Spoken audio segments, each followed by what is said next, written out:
Welcome to Live Daf, your online Daf Yomi Shiur. Shalom and welcome back to today's Daf Yomi Shabbos Daf Memhei. Right on top of the Amud, says the Gemara, Hachi nami mistavra. It too is very logical. What is logical? The Rav Rabbi Yehuda Svirle, that Rav adopts the Shita of Rabbi Yehuda. He holds of Muktzah, Islay Muktzah, and he holds that when one item is Muktzah Machmas Isser, for instance, it was designated to be used for Isser, or served as a basis, L'davar Asr, as a basis, a support for a forbidden item. And if that took place during a Ben Hashmashes, during the point of entry of Shabbos, it retains its Muktzah status throughout the entire Shabbos. Where did we see that? Because Rav taught us that when there's money, which is Muktzah, money which is placed on a mita, on a bed, and if it was positioned there during the entry point of Shabbos, during Ben Hashmashes, the onset of Shabbos, the bed becomes Muktzah because it is a basis, L'davar Asr. It is a basis to this money, which is Muktzah Machmas Gufay, has no practical use on Shabbos. Therefore, the bed also is Muktzah, and it retains its Muktzah status throughout the entire Shabbos, even after the money was already removed. Why? Because according to Rabbi Yehuda, the status of Muktzah is determined when? At the onset of Shabbos, at the commencement of Shabbos, at the first point of Shabbos, during Ben Hashmashes. Why is that? Rashi in Maseches Beitza, Daf Chavav and Beitz, tells us that according to Rabbi Yehuda, we learn this from a pasuk. The pasuk says, "Ve'yichinu aseh sheyaviu," that Klal Yisrael was meant to prepare their food on Erev Shabbos. So an item which is meant to be used on Shabbos requires hachana. It needs to be prepared beforehand. Says Rabbi Yehuda, if an item was muktzah, was set aside, was holding up some money, and is considered to be the base, the basis of that money, and has a muktzah status, or for that matter, a lamp which is burning during Ben Hashmashes, it's set aside. It's a melachti le'isser, or it's you can't take the oil there because you're being mechabed there for whatever reason. It is set aside. It is a muktzah machmas isser, and therefore, once it acquires that status at the onset of Shabbos, it is no longer prepared for Shabbos. It's not considered to be mukhan for the Shabbos, and therefore, even if the reason for the muktzah disappears, the catalyst of the muktzah goes away. There's no more reason to consider this to be muktzah. Nevertheless, since it wasn't prepared for Shabbos, during Ben Hashmashes it was muktzah. Once muktzah is always muktzah. Says the Gemara, okay, so apparently Rav, who tells us that when something is muktzah Ben Hashmashes, it retains its status of muktzah throughout the entire Shabbos, he's apparently following Shittas Rabbi Yehuda. Indeed, Hachanami Mistaver, is very logical to say that yes, Rav adopts Rabbi Yehuda's Shita, because this will be consistent with another halacha that Rav taught us, where it appears as well that Rav is following Shittas Rabbi Yehuda. Once again, Hachinami Mistaver, indeed, is very logical. The Rav Rabbi Yehuda Svirle, that Rav is following Shittas Rabbi Yehuda with regard to muktzah. The Amar Rav, because Rav taught us, Ma'anichen ner, one may place a lamp. He can place a lamp before Shabbos and have it sit on the dekel, al gabi dekel b'Shabbos, have it present on top of the palm tree throughout Shabbos.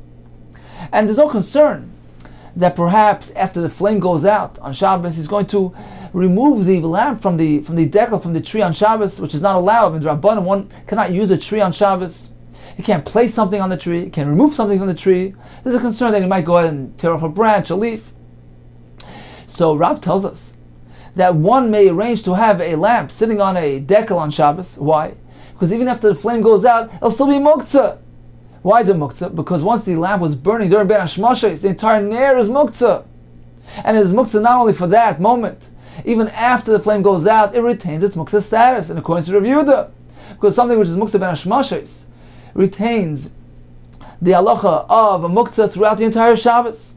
So there's no concern that he's going to remove the lamp from the tree and be over in this Rabbanan of using the tree on Shabbos. So on Shabbos, it's allowed. But on Yom Tov, there's a concern. If he allows the lamp to be positioned on the dekel, on the tree on Yom Tov, perhaps after the flame goes out, the ner is not muktzah on Yom Tov, because one could one can handle a burning flame on Yom Tov. So there is a concern that he will go remove the lamp from the tree, and by doing so he's using the tree, is Oivar Nisad Rabbanon. So there's a chiluk between Shabbos and Yom Tov regarding allowing a lamp to be positioned on the tree. On Yom Tov, there's a concern that he might go and use the tree after the lamp goes out. He's going to take the lamp off the tree. On Shabbos, no concern, because the lamp is muktzah. Says the Gemara, apparently Rav is following Shittas of Yehuda. It fits well if you say that the Rav the Rav adopts Rabbi Yehuda's Shita. Hainu this shani ben Shabbos liyantiv. If so, we have a clear distinction, a chiluk between Shabbos and Yantiv. Since the lamp is muktzah on Shabbos, why is it muktzah? Because it was muktzah ben hashmashos. It continues to be muktzah throughout Shabbos. There's no concern that he's going to remove the lamp from the tree. He's not going to use the tree on Shabbos. However, on Yom Tov, where the lamp is not muktzah, there is a real concern that he's going to be mishtamish be'ilan on Yom Tov. So you understand the difference. Elei Amris. But if you propose Reb Shimon Sfirah, that the Rav adopts Reb Shimon's shita, that there is no concept of muktzah ben hashmashos, which extends throughout the entire Shabbos.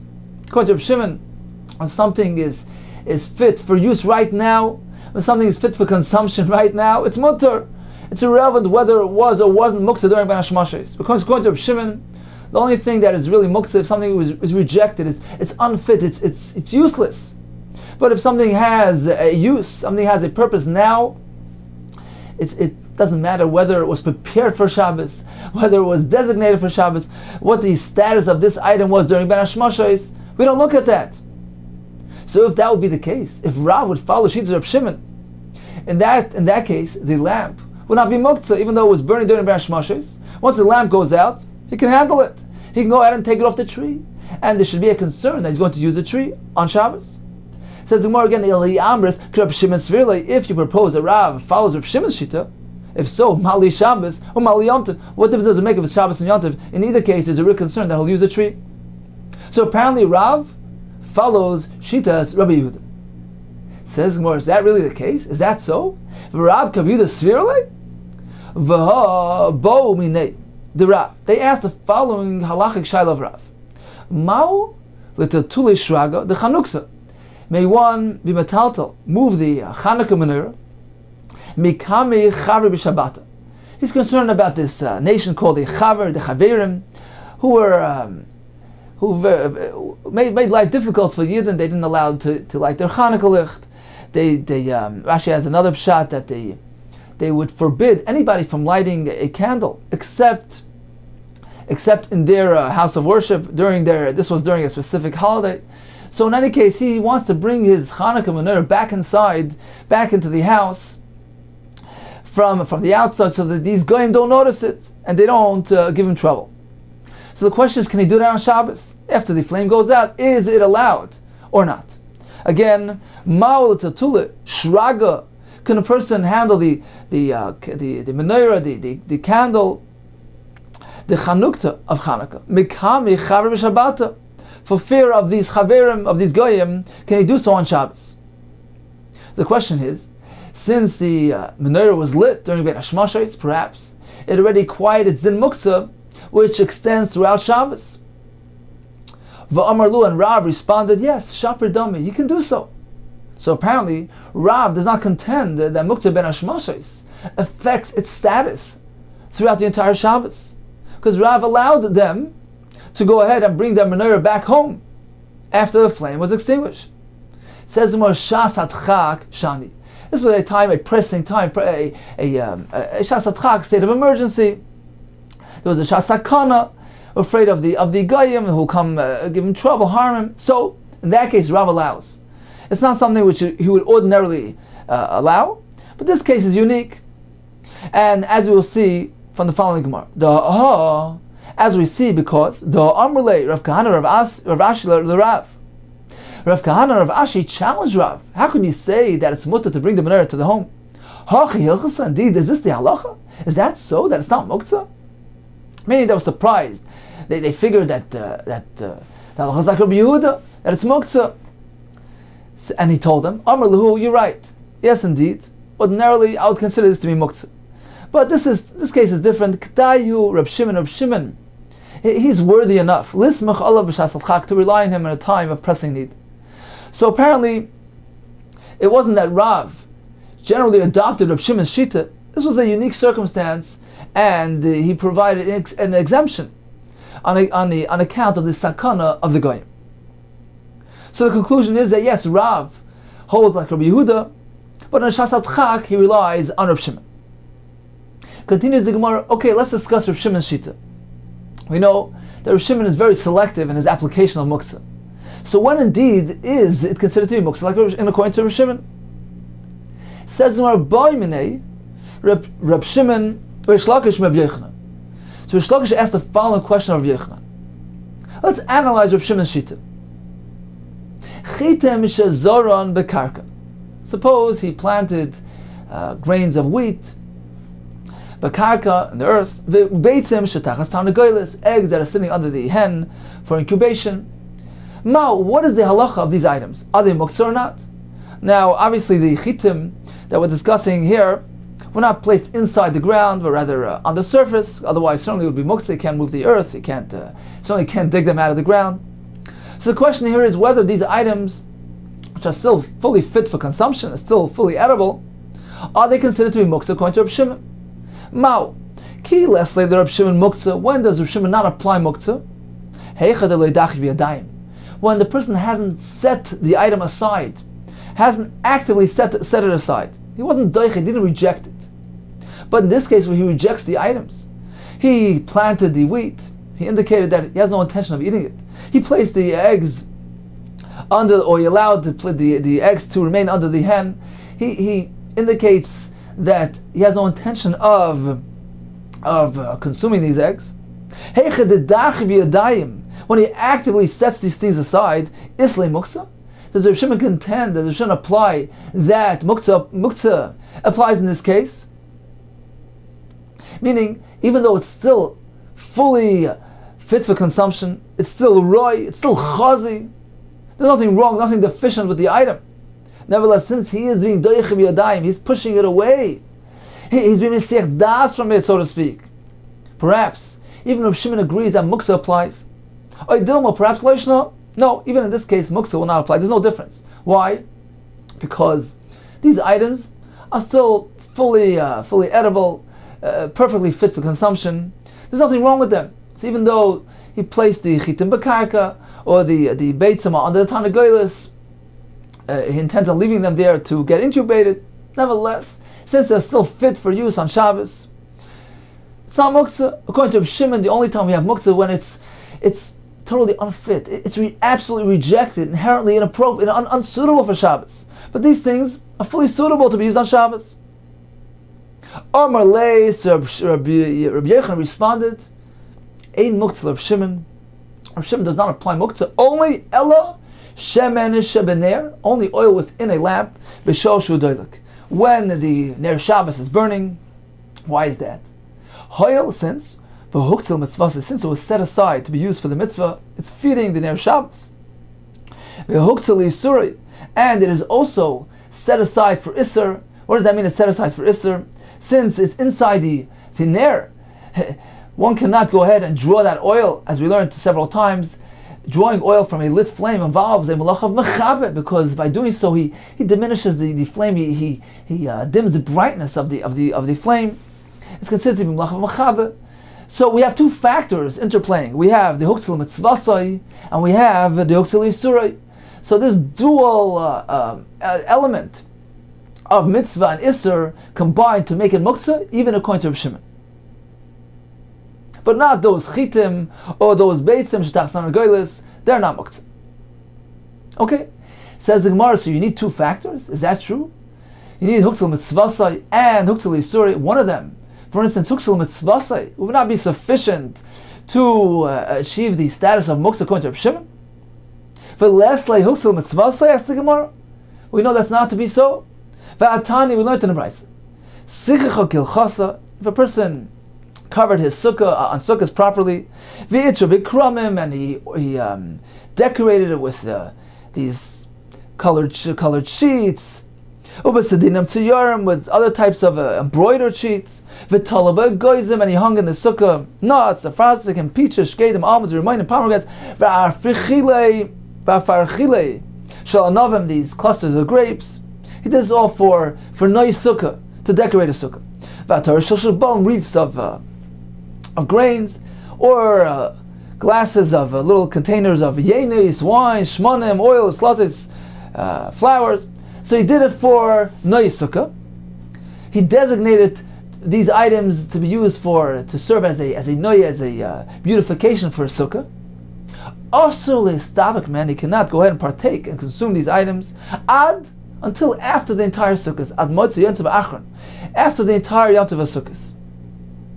Why? Because it's designated for mitzvah. It's huksul mitzvah. Continues the brayso.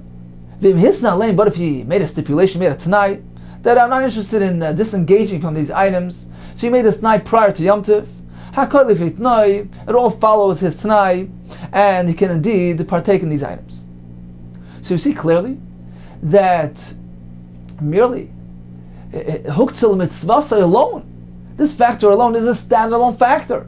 It grants a status of muktzah to an item, and as Rashi points out, even during Chol HaMoed, which is nor Shabbos nor Yom Tov, he cannot go ahead and be mistapik from these noy sukkah. He can go ahead and use this noy sukkah. Even though during Chol HaMoed there's no concept of huktzil yisurai, one can move all kinds of items on Chol HaMoed. Nevertheless, he cannot consume these items, even on Chol HaMoed. Although there's no factor of huktzil mitzvasai. So why is it asur? On account of huktzil mitzvasai. So although there's no factor of huktzil yisurai, there is a fact of huktzil mitzvasai, and therefore it's asur to be used on Yom Tov, and even on Chol HaMoed. So apparently, according to Reb Shimon, huktzil mitzvasai is sufficient. Says the Gemara, how do you know this brayso was authored by Reb Shimon? U'maydu Reb Shimoni. Says the Gemara, the Tani, because we learned a different brayso, where there it is clearly indicated that according to Reb Shimon, huktzil mitzvasai is sufficient to give it a din muktzah. The Tani of Reb Chiya bar Yosef, Kamei Reb Yochanan. So Reb Chiya bar Yosef learned in front of Reb Yochanan the following brayso. The brayso says, "Ein noitlin eitzim min hasukah b'Yom Tov." One cannot go ahead and remove pieces of wood from a sukkah. We're not speaking about the sukkah of Chag HaSukkos. We're speaking about a hut, a sukkah as a hut. B'Yom Tov, on a Yom Tov, like a Pesach or Shavuos. So we're speaking about a hut which was a bit wobbly on Erev Yom Tov. He knew that some boards are going to go flying on Yom Tov, are going to be dismantled from the sukkah on Yom Tov. Nevertheless, even after this board became separated from the hut, he cannot go ahead and move this eitz. Why is that? Because this piece of wood, which was attached to the hut, to the sukkah, during the beginning of Yom Tov, during the Ben Hashmashas of Yom Tov, became muktzah. What type of muktzah? Muktzah machmas isser, on account of prohibition. What kind of isser is involved in a piece of wood? It is the malacha of soiser, because one cannot go ahead and dismantle a hut on Yom Tov. You can't go ahead and pull off this piece of wood from the hut during Ben Hashmashas, during the first moments of Yom Tov. So it becomes asur, it becomes muktzah machmas isser, and this muktzah status continues, it prevails, it extends throughout the entire Yom Tov. So once again, a noitlin eitzim in hasukah b'Yom Tov, one cannot go ahead and move this piece of wood, even if it fell off the sukkah, fell off the hut on Yom Tov, because it would acquire the muktzah status during Ben Hashmashis. Unless he's using the wood which was only put next to the sukkah, wasn't actually attached to the sukkah. For instance, there was a bundle of wood which was sitting next to the wall of the hut. That never became muktzah, because his das was to use these pieces of wood. They were never part of the hut. There was never an isser involved in actually taking these pieces of wood, because there was no stiras oil. He wasn't dismantling any oil. They weren't really part of the oil to begin with. So in this case, these items are mutter. So this is Tanakam, who holds that once something is muktzah ben hashmashos, the muktzah status extends and continues throughout the entire Yom Tov. Reb Shimon matir. Reb Shimon says no, it's allowed, it's mutter, it's permitted. Why? Because according to Reb Shimon, even when something is muktzah ben hashmashes, if the reason for that gave it, that provided the muktzah, goes away, it dissipates. For instance, this piece of wood, which indeed was attached to the hut during ben hashmashes, but now it became separated, fell off, it became dismantled. It's sitting on the floor. Now it's not part of the oil. Now there's no isser involved, no isser of stiras oil involved. Therefore, Reb Shimon says it's not muktzah. So it's irrelevant whether it was muktzah ben hashmashes. We look at the present moment. Can it be used now? Then it's okay. Because even though it was muktzah machmas isser during ben hashmashes, his mind was on it. He had das. He knew this thing is going to fall apart. He saw the sukkah was wobbling. He saw the sukkah was disintegrating. This is how the Gemara in the Gemara in the Farshim Bay explained this halacha. We're speaking about a sukkah ru'ua, a sukkah which was wobbly, and he expected this piece of wood to come apart, and therefore, according to Reb Shimon, it's mutter. This is similar to the halacha we discussed by the ner. And according to Reb Shimon, even though during ben hashmashes the entire ner was part and parcel of the muktzah, there was the shemen which was supporting the flame, there was the ner which was supporting the flame. Nevertheless, since he anticipated the availability of the ner, he was looking forward, he was anticipating the flame to go out on Shabbos. His das was still there, his kavanah's machshava was there, he didn't divert his mind from this ner.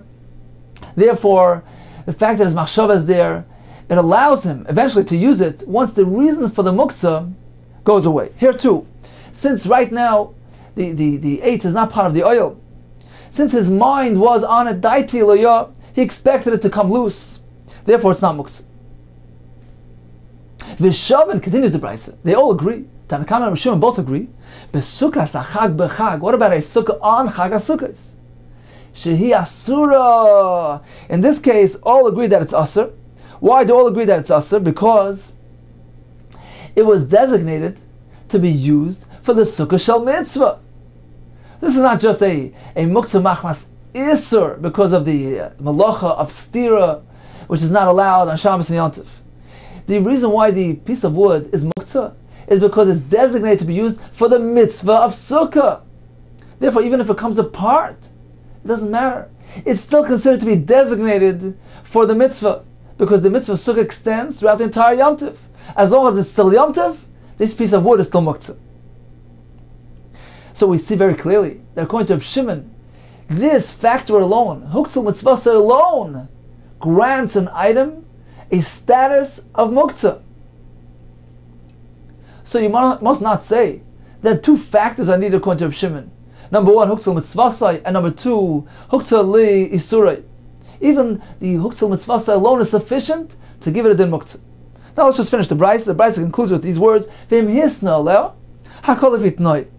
As the Farshim explained, this is going back on the regular ordinary hut, not on Sukkot itself, but a hut on Pesach, on Shavuos, that according to Tanakama, if a piece of wood breaks loose on Yom Tov, he cannot use it. However, the brayso tells us, but if he stipulated originally, he knew that it was coming apart, so he made a tanai. He says, I want to use this piece of wood when it comes apart on Yom Tov. Even according to Tanakama, it's not muktzah. Okay, so once again, getting back to Reb Shimon, we see very clearly, according to Reb Shimon, once something is designated for mitzvah use, that gives it a din of muktzah. So how can Rabbi Yochanan say that there's no muktzah according to Reb Shimon unless it is huktzul mitzvah and also in addition to that huktzul yisuroi? Here we see that we don't need two factors. Says the Gemara, Ke'ein shemen shebener kamrinan. When Rabbi Yochanan said that the only muktzah according to Reb Shimon is the shemen shebener, because it has both factors, he didn't mean specifically the shemen in the ner, the shemen that's in the ner shel mitzvah, because it has two factors. It is huktzul mitzvah and also it is designated for an isser. He cannot go ahead and draw from that oil because of the malacha machaba. He didn't mean that. He meant something which is similar to that, similar in concept. Ke'ein shemen shebener kamrinan. Meaning, as long as something is designated for a mitzvah, just like the shemen in the ner shel mitzvah is designated for a mitzvah, that reason alone, is certainly sufficient to make it muktzah according to Reb Shimon. Since it's designated for its mitzvah, huksali surai, as Rashi explains, huksali surai means that the designation for mitzvah extends as long as the ner is burning. As long as this isser is still present, as long as the ner, the flame is still burning, as long as the mitzvah is still burning. So the words huksali surai means that it's designated for mitzvah on account of the isser. Huksali surai means on account of the isser of terminating the mitzvah. One cannot cut the mitzvah in the middle, it cannot terminate, it cannot bring it to a halt. So he basically means one thing. When something is designated to be used for a mitzvah, it becomes muktzah, and as long as the mitzvah is still present, for instance, the ner of mitzvah, as long as it's still burning, there's an issa to terminate this mitzvah. It's huksali sur, there's an issa to terminate this mitzvah, and therefore the designation holds as long as the ner is there. Just as we find by Sukkos. As long as the Chag HaSukkos, as long as it's still Yom Tov, the items which are designated for the Yom Tov for the Sukkah, whether it's the Eitzim of the Sukkah, whether it's the Noyei Sukkah, the decoration of the Sukkah, they have a din of Muktzah since they're hooked to the mitzvah. Continues the Gemara, Itmar Nami. Similarly, we learned, Amar B'chi Ba'abar of Yochanan, Ein Muktzah Reb Shimon. Reb Shimon only applies Muktzah, Ella Ke'ein Shemen Shebener B'Shoshu Doilek. So here clearly he's saying it's not specific to the shemesh shebener. Ela ke'ein shemesh shebener. When you have a item, an object, which is similar, which has similar status to the shemen in a ner of Shabbos, it's considered to be muktzah. Ela ke'ein shemesh shebener b'shoshu doilek, as long as the flame of the mitzvah is burning. Why? Hoyel v'huktzil mitzvasei. Since the shemen is designated, set aside to be used to feed, to provide for the ner shel mitzvah, huksali suri. Indeed, it retains its muktzah status as long as the flame of mitzvah is burning and it is usur to terminate it. He must keep it there and maintain its designation. So in summary, according to Reb Shimon, muktzah will apply to something which is huksal mitzvah. Continues the Gemara, Amar Vida Mashmol. We actually have another type of muktzah, according to Reb Shimon, even though it's not huksal mitzvah. Ein muktzah Reb Shimon. There's no muktzah according to Reb Shimon. Ella only groi grois v'tzimukim levad. So, in a non mitzvah circumstance, where do we find muktzah according to Reb Shimon? We will find it by groi grois v'tzimukim. Dried figs, that's groi grois v'tzimukim, are raisins. As Rashi explains, so this was their custom to take the fresh figs or fresh grapes, place it up on the roof for drying. So when it's fresh, it certainly is edible. Once it dries, it's edible. But the question is, this interim period between the fresh stage and the drying stage. At this point, this in-between stage, it's unfit, it's not chazi, it's not edible. Therefore, according to Reb Shimon, it is muktzah, because it's totally rejected. It's not fit for human consumption. Once again, ein muktzah Reb Shimon, ella groi grois, these dried figs, v'tzimukim, these raisins, bilvat. Because between the time that it's fresh and between the time that it gets dried, it's not fit. It's not chazi. It's not ru'im la'achila, Rashi says. Therefore, it's totally rejected from Shabbos use, and it is muktzah even according to Reb Shimon. Says the Gemara, so only figs and grapes have this halach. Other types of food that were placed on the roof for drying, which are not really completely inedible, they're not completely not roy la'achila. They're somewhat, it gets somewhat, it deteriorates somewhat, they're meskalka a little bit. So you maintain that those are not muktzah according to Reb Shimon. But we learned the brayso otherwise. One was eating figs, he left some over. He decided to bring it up on the roof. Last one, groi grois, to turn them into dried figs. Or ba'anovim, he was eating grapes, and he left some over. And he took it up to the roof. Last one, tzimukim, to make them into raisins. Lo yoichel at sheyazmin. He cannot eat those drying items on the roof until he designates them. He specifically sets them aside. He says, I'm going to eat this on Shabbos. Otherwise, it's muktzah. The same halacha applies to farsikin, peaches, v'chavush, quinces, ubishalcham, pears, and other sorts of fruits. So you see clearly that this halacha of muktzah is applied even to fruits other than figs or grapes. So let's analyze who's the author of this brisa. Mani, whose shita are we following? Ilaim Rabbi Yehuda, we follow Rabbi Yehuda's shita. It can't be. Because since we find that even when a person doesn't actually reject the item biyadayim, doesn't actually set it aside. For instance, if he has some food sitting in the storehouse in the oitzer, he didn't push it away. He wasn't doicha them. It's merely sitting in his oitzer. According to Rabbi Yehuda, that is considered to be muktzah because it's not prepared for Shabbos.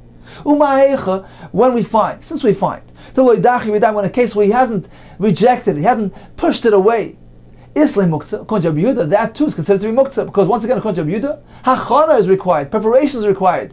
Food sitting in a warehouse is not prepared for Shabbos use. So we find that even there, Rabbi Yehuda considers it to be muktzah. Here in our case, when he pushes it aside, he actively sets it aside with his own hands, he goes and places it on the roof, which indicates that he's not interested in eating it right now. Certainly, like kolshkein, certainly has a din of muktzah, there's no need for the brisa. So teach us this halacha according to Rabbi Yehuda, it's pashut, it's obvious. Like according to Rabbi Yehuda, this is muktzah. So this brisa cannot be following shittas Rabbi Yehuda. Ella must be Elalav Rabbi Shimoni.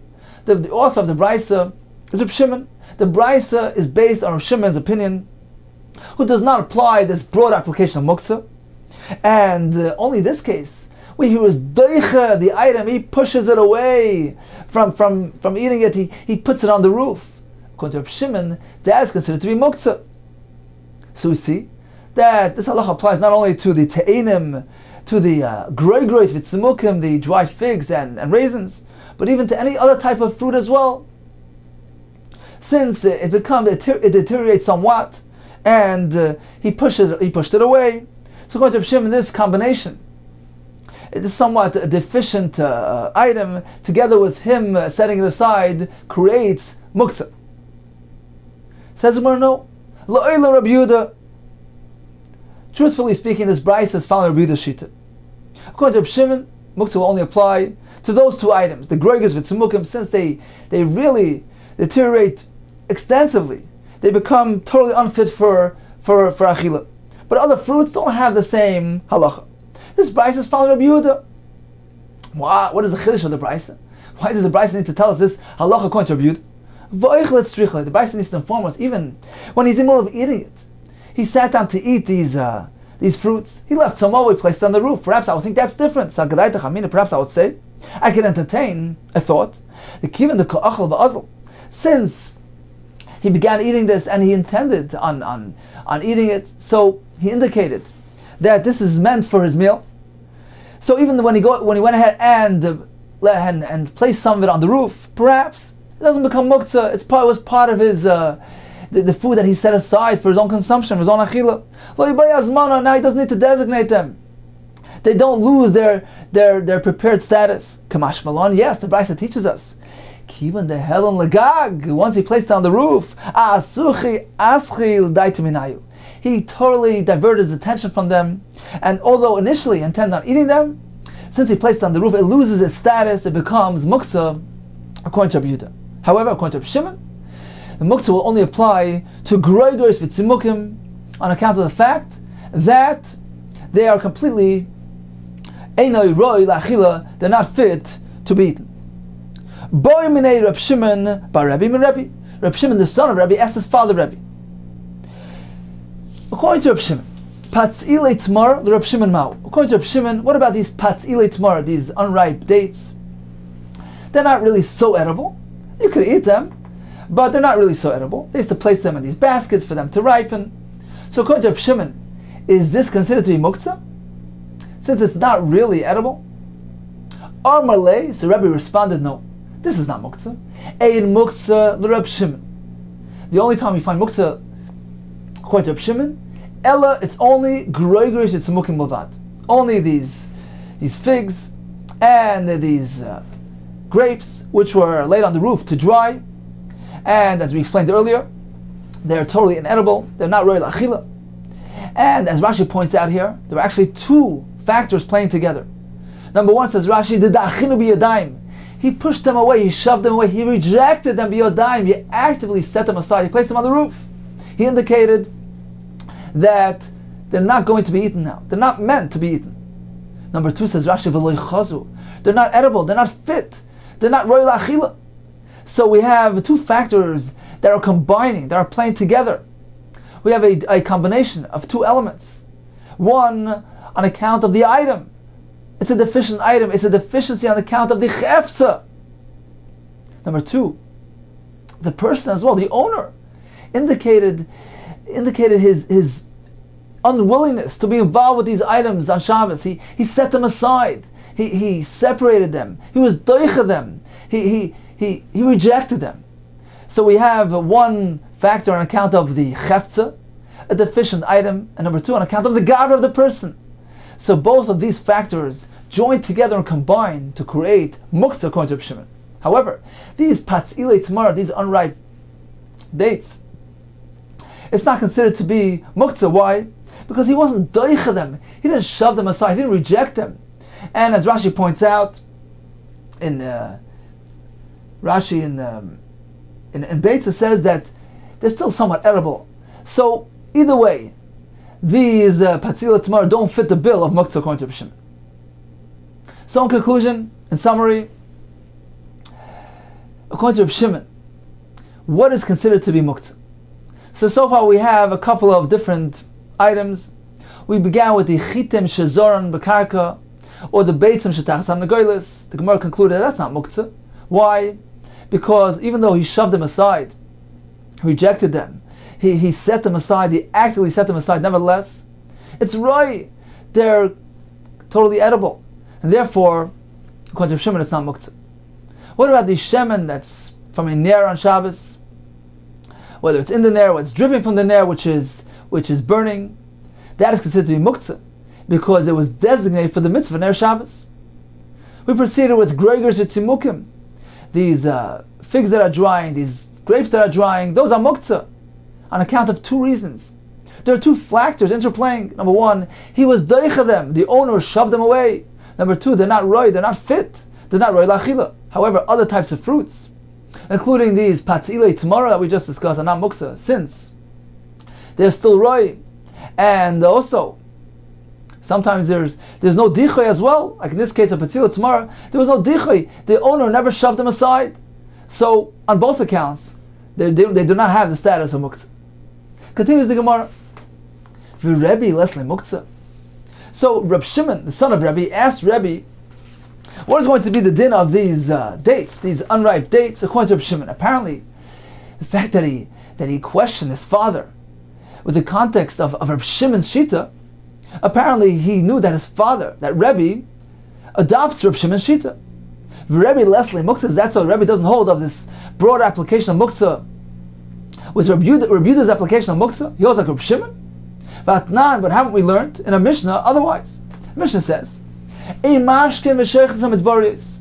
one may not go ahead and give to drink and to slaughter the midbaris, the undomesticated animals. We'll soon see exact definition of these words. So Rashi explains that it's to give them to drink so that the hide would come off easily. So one may not get involved, one may not shech these types of animals because they're muktzah. Aval, but mashkin, he can give to drink v'shech and shech, that's baisos. It's a baisos. The domesticated animals, they're not muktzah. So what exactly is the definition the difference between midbaris and baisos? Says the Brisa. V'tani, we learned in the Brisa. Eiluei midbaris. What are considered to be range animals? Midbarios. Kol sheyotzis b'Pesach.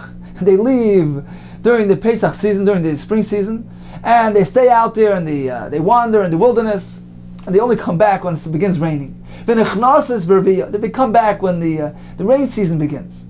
They're considered to be undomesticated. They're considered to be wilderness animals, range animals. They're muktzah. They're not meant to. They're not designated for his. They're not prepared for his mukhan, for his consumption. They're considered to be muktzah, and one cannot shech these animals on Yom Tov. What about bayasos? What are they? These are home animals, domesticated animals that are not muktzah. How do we define them? It says the Brisa, kol sheyotzis v'royes chus atchum. So on a daily basis, they go out and they pasture, they graze outside of the tchum of the city. However, they come right back. Ubois v'lonois b'seich tchum. At night, they come back into the tchum. So they're considered to be non-muktzah animals. So this is the shita of Tanakam. Rabbi Yomer, Eilu ve'eilu bayosais. I consider both of these things to be non-muktzah, and one can go ahead and shech them on Yom Tov. Ve'eilu midbaris, what then is the definition of midbaris? Kol sherois ba'afar, they go ahead and they graze out in the pasture a whole year long. Ve'ein echnasis leisha, don't come back to the settlement, they don't return ever. Lo yimais lo yimais not in the summer or the winter. So they're considered to be out of bounds, they're considered to be muktzah.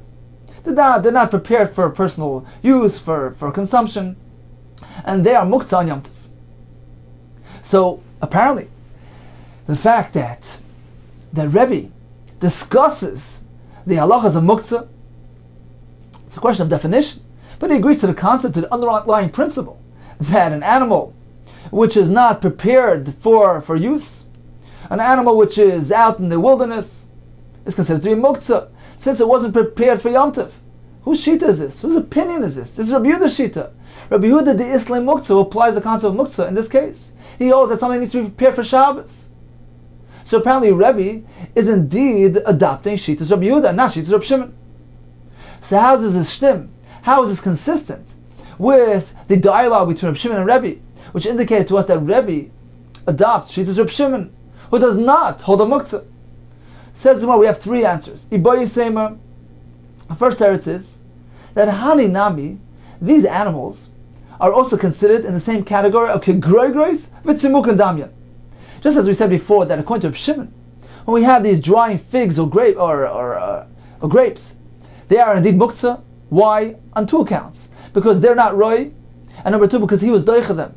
Here too, these animals, with which the owner allowed to go ahead and graze in the wilderness, and he was doicha them by allowing them to wander that far. And number two, it's a toirach. There's a tircha, there's a bother to go ahead and go bring them back. So we have two factors interplaying. Number one, the owner was doicha them. Number two, there's some sort of deficiency. There's a lack of convenience in the actual chayfetz itself. Rashi says, Yesh toirach, there's a tircha to go ahead, leilach v'viyam, to go fetch them. So we have two factors playing together. And the Gemara maintains that perhaps this can be equated to the groigers v'tzimukim, which according to Reb Shimon, muktzah applies to them here too. Even if Rebbe holds of shitas Reb Shimon, these animals are muktzah even according to Reb Shimon. So it all works together. So that's the first teretz. If you will, I'll give you another teretz. That indeed, Rebbe holds like Rabbi Yehuda, the Islam muktzah. He applies muktzah to these animals that are not prepared for Yom Tov. So why then did Rebbe discuss shitas Reb Shimon earlier? Why did he discuss the opinion of Reb Shimon with his son?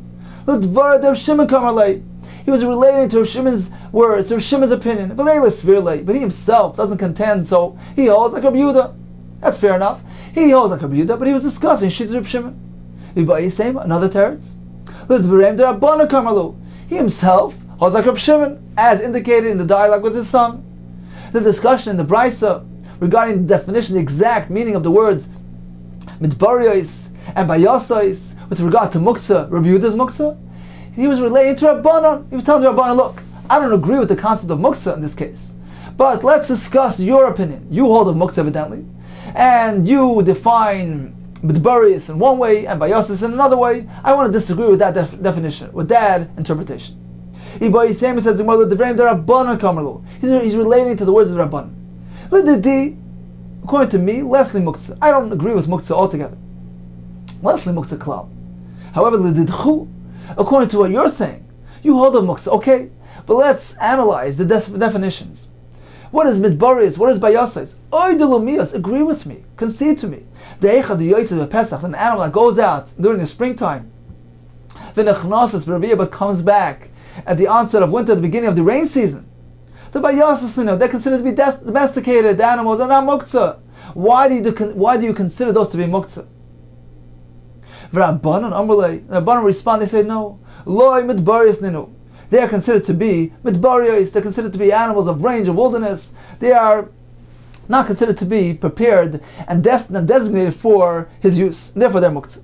Okay, so we have Rabbi Yehuda's shita and muktzah, Rabbi Shimon's shita. Who does the halacha follow? Omar, Rabba, Bar Bachana, Rabbi Yochanan. Amru, the Bnei HaYeshiva said, Halacha Reb Shimon. The halacha follows Reb Shimon's view. Says the Gemara, Umi Amar Reb Yochanan Hachi. Can you say that Reb Yochanan adopts Shitas Reb Shimon? V'ha ba'a minei. How Usaba, this elderly man, asked Reb Yochanan. How Usaba Kiruya. So he came from this town. Amal Siruya was a different town. He asked from Reb Yochanan, what's going to be the halacha in the following case? Kina Shatan Goylis. We have a portable chicken coop.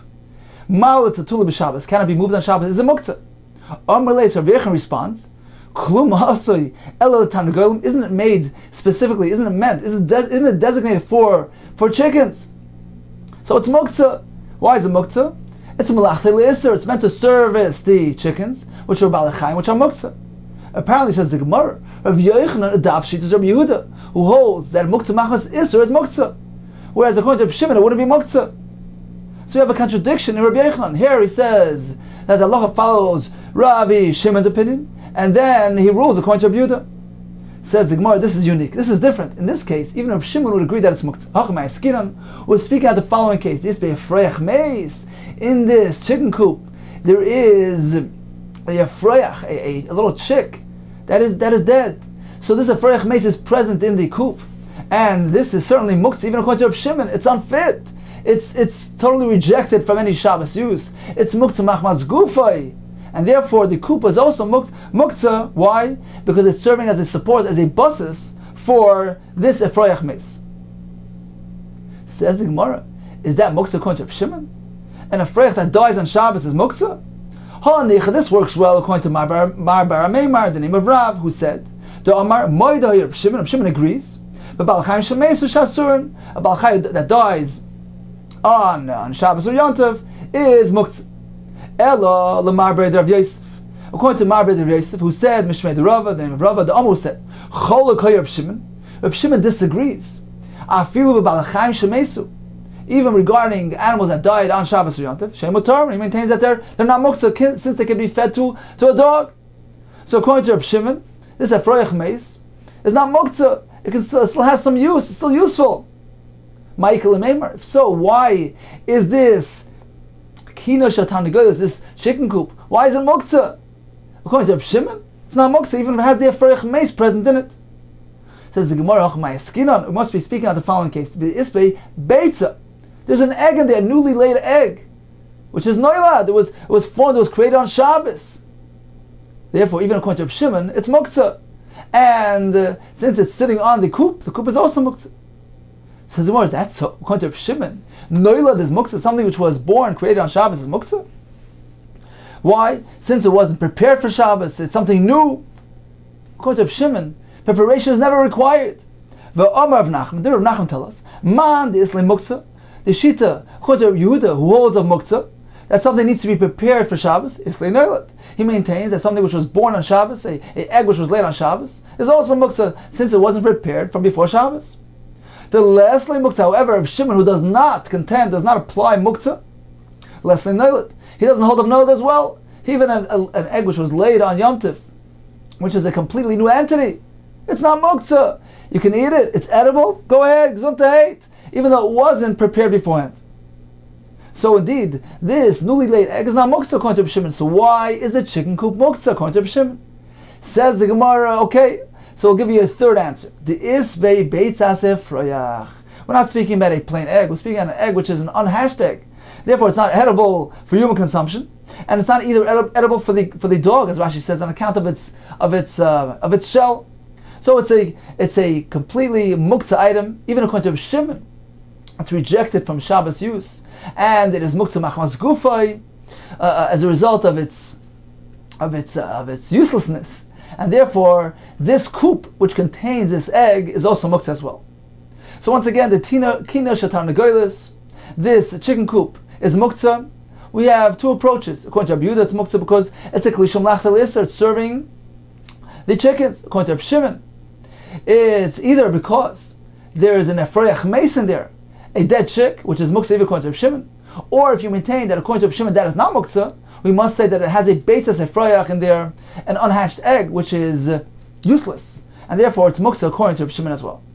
Continues the Gemara, ki aser Yitzchak bar Yosef When Rabbi Yosef came along, he said in the name of Rabbi Yochanan, "Oh, Rabbi Yochanan, halachak Rabbi Yehuda." The Rabbi Yochanan maintains the opinion of Rabbi Yehuda with regard to muktzah. Rabbi Shua ben Levi Amar, halachak Rabbi Shimon. Rabbi Shua ben Levi holds halachak like Rabbi Shimon, so Rabbi Machlekes. Rabbi Yochanan holds like Rabbi Yehuda, and Rabbi Shua ben Levi holds like Rabbi Shimon. Amar Rabbi Yosef. So Rabbi Yosef exclaims, "Hainu, now I understand the exact wording of the previous statement. Hainu de Amar Rabba bar Chanan Rabbi Yochanan." Previously we said, and Rabba told us, Rabba Chanan named Rabbi Yochanan, that Amru, that the Bnei Yeshiva said, halach Rabbi Shimon. So they said that halacha follows Rabbi Shimon. Why did he use those words? Amru, they said. Apparently this is not Rabbi Yochanan's own opinion. Amru, they said, v'leila svirle. However, Rabbi Yochanan himself does not agree with it, because Rabbi Yochanan holds halacha like Rabbi Yehuda, just as Rabbi Yitzchak bar Yosef testified. V'leila svirle, he doesn't hold like that. He holds halacha like Rabbi Yehuda. Amru, Abaye Rabbi Yosef. So Abaye was surprised. He told Rabbi Yosef, "You needed Rabbi Yitzchak bar Yosef to inform you of that? To tell you that Rabbi Yochanan rules like Rabbi Yehuda? Va'at le tisbra, you didn't know that Rabbi Yehuda svirle, that Rabbi Yochanan holds like Rabbi Yehuda? Vaha." But there was a story. Don't you know this famous story? Rab Abba, Rab Asi, they both were iklu lebei Rab Abba. They came to the home of Rab Abba ben Chayfa. And what happened over there? V'nafal menarta aglimei. A candelabra fell down on the clothing, on the garment. The Rab Asi. He didn't go actually pick up the candelabra because the other was muktzah. The Farshim say he merely shook it off. He took his garment and shook off the menorah, and that way he didn't touch the actual handle, the actual muktzah. Why was Rav Asi hesitant to touch the menarta? My time, why? Lav Mishum, is it not because Rav Asi Talmid Rav Yochanan? Rav Asi was a student of Rav Yochanan. Rav Yehuda Svirle, this muktzah. Rav Yochanan rules according to the Shittas of Rabbi Yehuda, who applies muktzah in this case. We're speaking about a menorah which has no lit flame anymore. The flame was there during Ben Hashmashes, but at this point there's no flame burning. So why is this menorah muktzah? Apparently, since it was muktzah ben hashmashes, it acquired its muktzah status throughout the entire Shabbos. So that's why he didn't want to touch it. That's why he didn't want to move it. So apparently, he didn't do so because he's a Talmud of Rabbi Yochanan. And Rabbi Yochanan adopts the Shita of Rabbi Yehuda. So why did you need a statement for Rabbi Yitzchak Rabbi Yosef to tell you that Rabbi Yochanan adopts Shita of Rabbi Yehuda? We know that from the story already. Amar lei. So Rabbi Yosef responds to Abaye, "You can't bring me any proof from that story of the menarta of the candelabra. The reason why he didn't handle the candelabra is not on account of muktzah. It's not because it's muktzah machmas isur. It's not because of Rabbi Yehuda Shita. Even Rabbi Shimon would agree that that is muktzah as well. Omelei menarta ka'amrus. You're speaking about a candelabra. Menarta shani. A menarta is different. Even Rabbi Shimon agrees that it would be considered to be muktzah. The Omar of Achar bar Chanina, Omar of Asi, Hoira Rish Lakish b'Tzidon. Rish Lakish ruled in the city of Tzidon that a menorah, a candelabra, and it tells me that the achas, a lightweight menorah which can be handled with one hand, mutal tatla, it can be handled on Shabbos. B'shtei yadav, we have a heavyweight menorah which requires two hands to handle it. Also letatla, one cannot move it on Shabbos. And what is the reason? Because a heavy menorah is not meant to be handled. It's meant to remain in its place. One generally designates a specific location, a makom, to place the menorah there. It's fixed there, it's kavua there. It loses its status of a utensil, of a kli. It's meant to stay in place. Even according to Shimon, it is not considered to be a kli on Shabbos, and it is muktzah. So all agree that a menorah is muktzah on Shabbos. You can't bring any proof from the story of menarta. The fact that Rav Asi hesitated to handle the candelabra, that evidently he is following Shittas Rabbi Yehuda. No, even Rav Shimon agrees that it's muktzah. Therefore, I needed to hear clearly from Rabbi Yitzchak bar Yosef, who testified indeed that Rav Yochanan holds of Rabbi Yehuda Shita. I couldn't infer it from that story. So once again, Rish Lakish ruled in Tzidon that a heavy menorah that requires two hands to lift, mut is asal tatla because it is considered to be fixed, it's kavua in its place, and it's not considered to be a kli any longer. So that's Shittas Rish Lakish, who differentiates between a heavy menorah and a light menorah. Rabbi Yochanan disagrees. Rabbi Yochanan says even a lightweight menorah, even a menorah can be handled with biyadei achas with one hand, is also considered to be muktzah because one doesn't walk around with his candelabra, with his candlestick. It's meant to remain in place, and therefore it doesn't have a status of a kli, and it's muktzah even according to Reb Shimon. Rabbi Yechon Amar, Anu, this is Taisa's explanation of the Gemara, Anu, we ein lanu el b'ner Reb Shimon. We only maintain that according to Reb Shimon, a ner, a lamp, can be moved.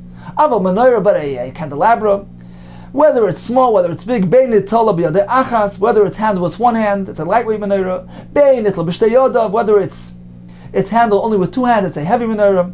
Also, a tatla cannot be handled on Shabbos, it cannot be moved on Shabbos. Finally, what is the reason for this? Rabba and Rav Yezam Tavai, they both explain as follows. Hoyel, because the person generally specified a specific location to place this menorah. It's not generally carried and moved around, and therefore it loses its status of kli. And even according to Shimon, it is muktzah on Shabbos.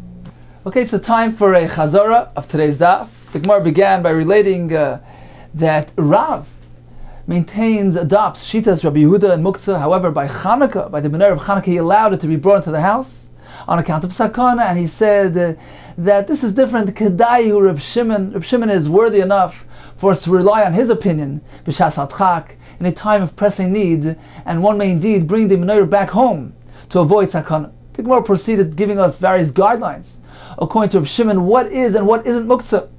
And the Gemara concluded that there are actually 5 different types of muktzah according to Reb Shimon. We began on huktzil mitzvasai. We have an item which is designated to be used for a mitzvah. For instance, the shemen in the ner shel Shabbos, that is muktzah as long as the ner is burning. We have the eitzim and the decoration of sukkah, they are designated for mitzvah sukkah. One cannot use them, one cannot consume them throughout the Yom Tov of Sukkos. The Gemara told us that there are some items that are not roy la'achila, plus the owner actually rejected them, he set them aside biyadayim. So we have 2 factors interacting with each other, and they render the item muktzah, even according to Reb Shimon. What is an example of that? Groigros v'tzimukim, those figs and grapes which are laid on the roof for drying. They're not roy la'achila at this point, and the owner was doichen them biyadayim, and therefore they're muktzah. The Gemara suggests that perhaps we can apply this concept to the behemoths that were allowed to go wander in the wilderness. Here too, perhaps, according to Reb Shimon, would be muktzah. According to Reb Shimon, a muktzah machmas gufay is also muktzah, something which is completely useless. For instance, money, which has no practical use on Shabbos. For instance, the beitzas efroyach, this unhatched egg. And some hold that also bal chai shel meis on Shabbos is considered to be muktzah, according to Reb Shimon. Now, we discussed this actually in the earlier daf, that when we have a muktzah machmas iser, for instance, a lamp which is burning, and the owner was mesiach das from it, because he didn't expect it to become available on Shabbos. It was a large container of oil, a kois, a ka'ara. So even after, for some reason, the flame went out, it is still muktzah on account of this combined consideration. Need both these factors. The fact that it was muktzah machmas iser, and in addition, the owner diverted his attention from it. He didn't expect it to become available on Shabbos. Therefore, it was set aside from Shabbos use.